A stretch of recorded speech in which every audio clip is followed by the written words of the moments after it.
ನನ್ನ ಗಂಡ ಕಷ್ಟಪಟ್ಟು ಕುಡಿಯೋಕೆ ಹೋಗ್ತಾನೆ, ಕುಡಿಯೋ ಬರೋನ ಜ್ಞಾನ ಇರಬೇಕು. ಅದೇ ಬಲ್ಲೆ ಬಲ್ಲೆ ಬಲ್ಲೆ ತಾಯಿ ಬಲ್ಲೆ ಅದಿಕೊಟ್ಟು ಬಾಟಿಗೆ ಲೈಸೋ ಅದೇ ನಾಟೋಳೆ ಬೈಸೋ ಅದಿಕೊಟ್ಟು ಬಾಟಿಗೆ ಲೈಸೋ ಅದೇ ನಾಟೋಳೆ ಬೈಸೋ ತುಂಬಬೇರೋ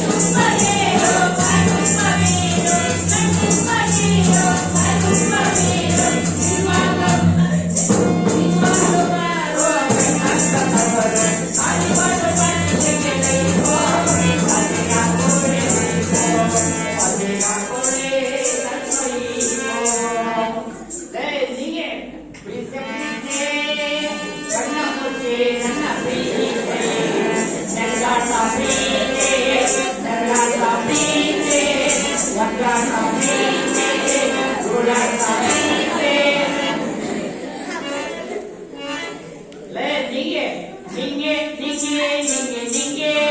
ಎಲ್ಲಿದ್ದೀಯ ನನ್ನ ಹುಡುಗಿ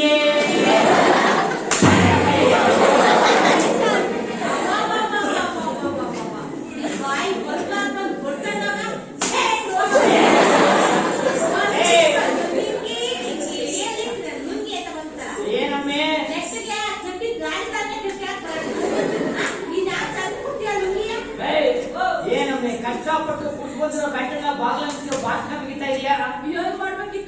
ಕರ್ಕೊಂಡು ಹೋಗಿ ಊಟ ಮಾಡ್ತಾನ, ಉಪಚಾರ ಮಾಡೋಣ, ಗಂಡನ ಕಷ್ಟ ಸುಖ ಕೇಳೋಣ ಅನ್ನೋದು ಪರಿಜ್ಞಾನ ಇಲ್ವಲ್ಲ? ರಾಜ್ಕುಮಾರ ಮನೆ ಒಂದ್ ಕಾಲ ಅಕ್ಕಿ ಇಲ್ಲ, ನಿನಗೆ ಇನ್ನೇನ್ ಬೇಸಿರ್ತಾರೆ?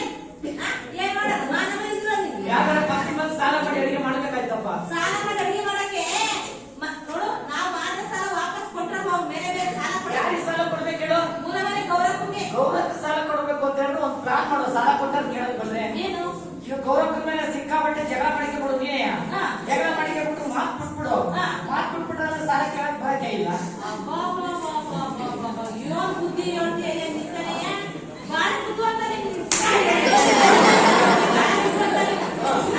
ನಿನಗೆ ಬೆಳಗ್ಗೆ ಹಾಳಾಗೋದಿದೆ. ದಿವಸ ಕುಡ್ಕ ಬಂದಿಯಲ್ಲ, ದಿನ ಹಿಂಗ್ ಕುಡ್ಕ ಬಂದು ಸಂಸಾರ ಆಗುತ್ತಾ? ನಾನೇನಾದ್ರು ದಿನ ಕುಡಿತೀನಿ ನಮಗೆ ಏನೋ ವಾರದಲ್ಲ ದಿನ ನಿಮ್ಮೇಲೆ ಬೇಜಾರು ಮಾತ್ರ ಕುಡಿಯೋದು ಅಷ್ಟೇ. ದಿನ ಕುಡಿಯೋದಿಲ್ಲ, ವಾರದಲ್ಲಿ ಅದೇ ದಿನ ಬೆಳಗ್ಗೆ ಹಾಳಾಗೋಗಿದೆ. ನೋಡೋ, ಇವತ್ತು ಅಕ್ಕನಾಯ್ತು ಎಲ್ರಿಯ ಹುಡುಕಿ ಒಂದು ಪ್ಲಾನ್ ಮಾಡಿಕೆ ಬಂದಿದ್ದೀನಿ. ಏನು? ಅದೇ ನನ್ನ ಮಗ ಇನ್ನೊಂದು ಗಂಡೆ ಬಿಟ್ಟ, ಅವನಿಗೆ ಸ್ಕೂಲ್ ಬಿಡಿಸಿ ಆಂಧ್ರಕ್ಕೆ ಬೇಕರಿ ಕಳಿಸ್ಬೇಕು ಅಂತ. ಆಮೇಲೆ ಆಂಧ್ರಕ್ಕೆ ಬೇಕರಿಗೆ ಅದೇ ನನ್ನ ಮಗನಲ್ಲ ಚೆಲುವಕ್ಕ. ಚೆಲುವಕ್ಕನಿಗೆ ಯಾವ್ದಾರ ದೊಡ್ಡ ಮನೆ ನೋಡಿ ಮನೆ ಕೆಲಸ ಹಾಕ್ಬೇಕು ಅಂತ ಪಾತ್ರೆ ತೊಳೆಯಕ್ಕೆ, ಬಟ್ಟೆ ತೊಳೆಯಕ್ಕೆ, ಪಾತ್ರೆ ತೊಳೆಯಕ್ಕೆ. ಅವಾಗ 2 ಜನರು ಸಂಬಳ ದುಡ್ಡು ಕೊಡ್ತಾರೆ. ಸಂಜೆ ನನ್ ಖರ್ಚಿಗೂ ಆಗ್ತಿದೆ, ಮನೆ ಖರ್ಚಿಗೂ ಆಗ್ತಿದೆ. ನೀನು ನಾನು ಚೆನ್ನಾಗಿರ್ಬೋದು. ಅಲ್ಲ ಕಡೆ ನಿನ್ ಮಾಡ್ರಕ್ತಗಳ ನಿನಗೆ ಯೋನ್ ಬಂದಿದ್ರು ಹೋಗ ಅಂತವ ಸ್ಯಾಲಿ ಹೋಗ ಹುಡುಗನ್ನ ಸ್ಯಾಲೆ ಬಿಡಿಸಿ ನೀನು ಬ್ಯಾಟ್ರಿ ಕಳಿಸ್ತೀನಿ ಅಂತ ಹೇಳ್ತೀಯಲ್ಲ. ಮಕ್ಕಳುಗಳಿಗೆ ಏಟೆಲ್ಲ ಅನುಕೂಲ ಐತೆ ಸ್ಕೂಲ್ಗಳಿಂದವ. ಬಿಸಿ ಊಟ ಕೊಡ್ತವ್ರೆ, ಹಾಲು ಕೊಡ್ತವ್ರೆ, ಪುಸ್ತಕ ಕೊಡ್ತವ್ರೆ, ಬಟ್ಟೆ ಕೊಡ್ತವ್ರೆ, ಕಲಸು ಕೊಡ್ತವ್ರೆ, ಸೈಕಲ್ ಕೊಡ್ತವ್ರೆ, ಇದು ಏನೇನೆಲ್ಲ ಕೊಡ್ತವ್ರೆ. ಅದ್ಯಾಕೆ ಸ್ಯಾಲೆ ಬಿಡಿಸ್ತೀನಿ ಅಂತೀಯ? ಓ, ಇದು ಮಾತ್ರ ಹೇಳ್ತೀಯ ನೀನು? ಲೇ, 9 ತಿಂಗಳು ಓದ್ತಿದ್ದೆ. ಸ್ಯಾಲೆ ಬಿಡಿಸ್ತೀಯ ಅಂತ ಹೇಳ್ತಾರೆ. ಲೇ, ಶಾಲೆನಾ? ಅಲ್ಲ ಕಣಮ್ಮೆ, ಎಲ್ಲ ಕೊಟ್ಟಿದ್ದಾರೆ ಕರೆಕ್ಟ್ ಹೋಗ್ತೀನಿ ನಾನು. ಎಲ್ಲ ಕೊಟ್ಟಂಗೆ ಮಕ್ಕಳು ತಂದೆ ತಾಯಿಗಳಿಗೆ ತಿಂಗಳ ಒಂದು ಸ್ವಲ್ಪ ದುಡ್ಡು ಕೊಟ್ಟರೆ ಚೆನ್ನಾಗಿರೋದು. ಯಾಕೋ ಸ್ಕೂಲ್ ಕಡೆಯಿಂದ ಯಾಕೆ ತಂದೆ ತಾಯಿ ಖರ್ಚಿಗೆ ಯಾಕೆ ಮಕ್ಕಳು ನೋಡೋದಕ್ಕೆ ಸೈಕಲ್ ಕೊಟ್ಟಿಲ್ಲಪ್ಪ ರಾಜ್ಕುಮಾರ? ಈಗ ಹೋಗ್ತೀನಲ್ಲ ಹೈಸ್ಕೂಲ್ ಹೆಡ್ಮಾಸ್ಟರ್ಗೆ, ಯಾಕೆ ಸಾಸ ನನ್ನ ಮಗಳು ತಿರ್ಗಾಡಕ್ಕೆ ಅವಾಗ ಸೈಕಲ್ ಕೊಟ್ಟಿದ್ರಲ್ಲ, ನನಗೆ ತಿರ್ಗಾಡಕ್ಕೆ ಒಂದು ಸ್ಕೂಟರ್ ಕೊಡ್ತೀನಿ ಅಂತ ಕೇಳಿದೆ.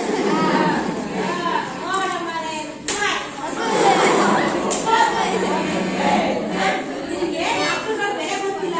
ಮಕ್ಕಳುಗಳನ್ನ 9 ತಿಂಗಳು ಒತ್ತು ಎತ್ತು ತುತ್ತಿಟ್ಟು ಮುದ್ದಿಟ್ಟು ಕಷ್ಟಪಟ್ಟು ಸಾಕಿದ್ರೆ ಗೊತ್ತಾಗುತ್ತೆ.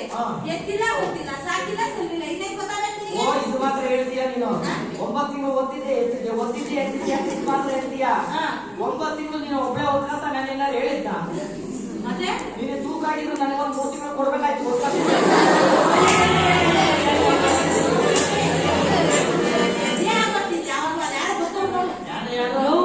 ಯಾರು ಪ್ಯಾಟೆ ಮನುಷ್ಯರು ಬರ್ತಾವ್ರೆ, ಗೌರವ ಜಾಸ್ತಿ ಕೊಡು. ಒಳಗೆ ಹೋಗಿ 2 ಲೋಟ ತಗೊಂಡು ಸ್ವಲ್ಪ ನಿಲ್ತಾರೋದು. ನನ್ನ ಜೋಬಲ್ಲಿ ಒಂದು ಕ್ವಾರ್ಟರ್ ಇದೆ, ಅವ್ರಿಗೆ ಅರ್ಧ ಕೊಡ್ತೀನಿ. ಅಲ್ಲಿ ಗೌರವ ಕೊಟ್ಟಾಗ ಮರ್ಯಾದೆ. ಗೌರವ ಕೊಡೋದು ಹಂಗಲ್ಲ ಕಡೆಯ. ನಮಸ್ಕಾರ ಮಾಡ್ಕೊಂಡು ಬಿರುದಿಯಿಂದ ಅಂತ. ಅವ್ನು ಬಂದವರು ಅಡಿಕೆ ನಮಸ್ಕಾರ ಮಾಡ್ತಾ ನಮಸ್ಕಾರ ಮಾಡ್ಕೋಬೇಕು. ಸ್ವಾಮಿ ನಮಸ್ಕಾರ, ಸ್ವಾಮಿ ನಮಸ್ಕಾರ, ನಮಸ್ಕಾರ. ಕಡೆಯೇ ಬರ್ಲಿ. ಬಂದ್ರು ಬಂದ್ರು. ಸ್ವಾಮಿ ನಮಸ್ಕಾರ, ಸ್ವಾಮಿ ನಮಸ್ಕಾರ, ಬುದ್ಧಿ ನಮಸ್ಕಾರ. ಸ್ವಾಮಿ ಹಾ ನಮಸ್ಕಾರ ಸ್ವಾಮಿ. ನಮಸ್ಕಾರ. ಯಾರು ಅಂತ ಗೊತ್ತಾಗಲಿಲ್ಲ ಸ್ವಾಮಿ. ನೋಡಮ್ಮ, ನಾವು ಗ್ರಾಮ ಪಂಚಾಯತಿ ಕಡೆಯಿಂದ ವಾರ್ತಾ ಮತ್ತು ಸಾರ್ವಜನಿಕ ಸಂಪರ್ಕ ಇಲಾಖೆಯಿಂದ ಒಂದು ಗೊಂಬಾಟ ಕೊಡ್ತಾ ಇದ್ದೀವಿ ಸ್ಕೂಲಲ್ಲಿ. ಜನಗಳೆಲ್ಲ ಕರ್ಕೊಂಡು ಹೋಗೋಣ ಅಂತ ಬರ್ತಾ ಇದ್ದೆ. ಈ ಕಡೆಗೆ ಬಂದ್ಬಿಡ್ತೀನಿ. ಅಲ್ಲಪ್ಪ, ಬೆಳಗ್ಗೆ ಕುಡ್ಕೊಂಡ್ ಬಂದ್ಬಿಟ್ಟು ಜಗಳ ಮಾಡ್ತಾ ಇದೆಯಾ, ಕುಸ್ತಿ ಮಾಡ್ತಾ ಇದೆಯಾ, ನಿನ್ ಮರ್ಯಾದೆನೆ ನೀನೇ ಹಾಳು ಮಾಡ್ಕೊಂತ ಇರ್ಲಿಲ್ಲ. ಕುಡಿಯೋದ್ರಿಂದ, ಪೀಡಿಸೋದ್ರಿಂದ, ತಂಬಾಕು ಹಾಕೋದ್ರಿಂದ, ಬಾಣಪುರಕ ಹಾಕೋದ್ರಿಂದ ಅನೇಕ ಕಾಯಿಲೆಗಳು ಬರ್ತವೆ. ನಿಮ್ ಆರೋಗ್ಯ ಹಾಳಾಗ್ತಾ ಇದೆ. ಆರೋಗ್ಯ ಹಾಳಾಗ್ತಾ ಇದೆ. ಮನುಷ್ಯ ವಿದ್ಯಾವಂತ ಆಗ್ಬೇಕು, ಬುದ್ಧಿವಂತ ಆಗ್ಬೇಕು, ಸಮಾಜಕ್ಕೆ ಒಳ್ಳೆ ಪ್ರಜೆ ಆಗ್ಬೇಕು. ಆರೋಗ್ಯದ ಕಡೆ ಗಮನ ಕೊಡಬೇಕು, ವೈಯಕ್ತಿಕ ಸ್ವಚ್ಛತೆಯನ್ನ ಕಾಪಾಡ್ಕೋಬೇಕು, ಮಕ್ಕಳನ್ನ ತಂದೆ ತಾಯಿ ಸಮಾಜಕ್ಕೆ ಒಳ್ಳೆ ಪ್ರಜೆಗಳನ್ನು ಮಾಡಬೇಕು. ನಿನಗೆ ಏನ್ ಕಮ್ಮಿ ಆಗಿದೆ ಹೇಳು? ಸ್ಕೂಲಲ್ಲಿ ಮಧ್ಯಾಹ್ನ ಬಿಸಿ ಊಟ ಕೊಡ್ತಾರೆ, ಬಟ್ಟೆ ಕೊಡ್ತಾರೆ, ಪೆನ್ ಕೊಡ್ತಾರೆ, ಕಾಲಸರ್ಪ ಕೊಡ್ತಾರೆ, ಬ್ಯಾಗ್ ಕೊಡ್ತಾರೆ, ಎಕ್ಸರ್ಸೈಸ್ ಕೊಡ್ತಾರೆ, ಸ್ಕೂಲಿಂದ ಮನೆಗೆ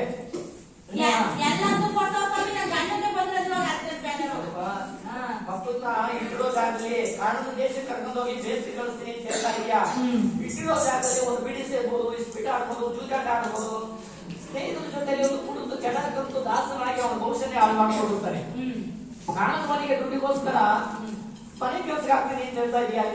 ಮಗಳ ಮೇಲೆ ಒಂದು ಅತ್ಯಾಚಾರ ಆಗ್ಬೋದು, ಲೈಂಗಿಕ ಕಿರುಕುಳ ಆಗ್ಬೋದು, ಯಾವುದೇ ಒಂದು ತೊಂದರೆ ಆದ್ರೆ ನೀನು ದುಡ್ಡಿಗೋಸ್ಕರ ನಿನ್ನ ಮಕ್ಕಳು ಬಾಳನ್ನ ಹಾಳು ಮಾಡ್ದಂಗ ಆಗ್ಲಿಲ್ವಾ? ಅವ್ರ ಭವಿಷ್ಯನೇ ಹಾಳು ಮಾಡ್ದಂಗ ಆಗ್ಲಿಲ್ವಾ? ನೋಡಯ್ಯ, ಎಣ್ಣೆ ಆಗ್ಲಿ ಗಂಡೆ ಆಗ್ಲಿ ಮಕ್ಕಳನ್ನ ಚೆನ್ನಾಗಿ ಓದಿಸ್ಬೇಕು, ಒಳ್ಳೆ ಎಜುಕೇಶನ್ ಕೊಡಿಸ್ಬೇಕು, ಸಮಾಜಕ್ಕೆ ಒಳ್ಳೆ ಪ್ರಜೆಗಳನ್ನ ಮಾಡಬೇಕು ಅವರನ್ನ. ಆಯ್ತಾ?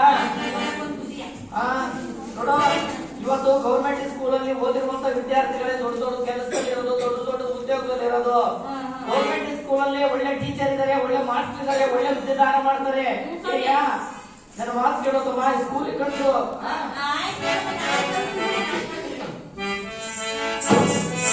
ಓದಬೇಕಣ್ಣ, ಓದಬೇಕ